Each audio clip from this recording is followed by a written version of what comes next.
رسول الله صلی الله علیه وسلم یو سړی مقرر کړو د ازد قبیلې نه ادب ابن لتبیه وا وصدقات باندې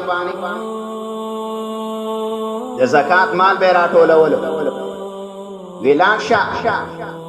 اسلامی نظام کې دا قانون دی امیر المؤمنین با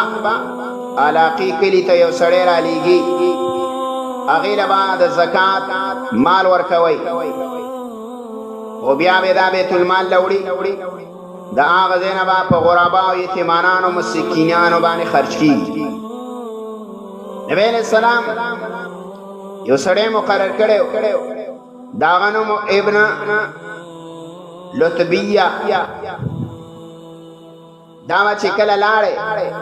او د زکات مال به یې راوړ نو څه به ویل وی هذا لکم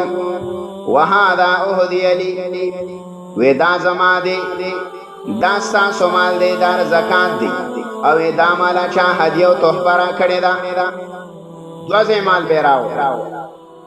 یو بیا والا کو وی دا والی دا مال د زکات دویم مال به چې اوسو وی دا ماله ګوره تحفه را کړې ده هغه کلي والا آیا لاله څه را کړې ده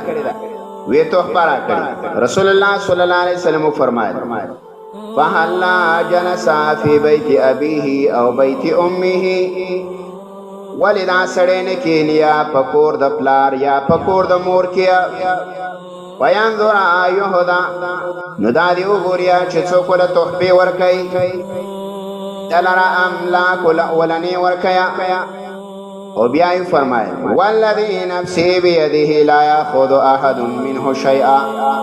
الا جاء به یوم القیامة یحمله على رقبته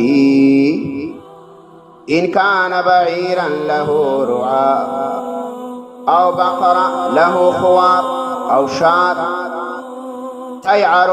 ثم رفع بيده حتى رأينا عفرة إبتيه اللهم هل بلغت اللهم هل بلغت ثلاثا وګد روایت دی ګوره دا د الله نبی فرمایل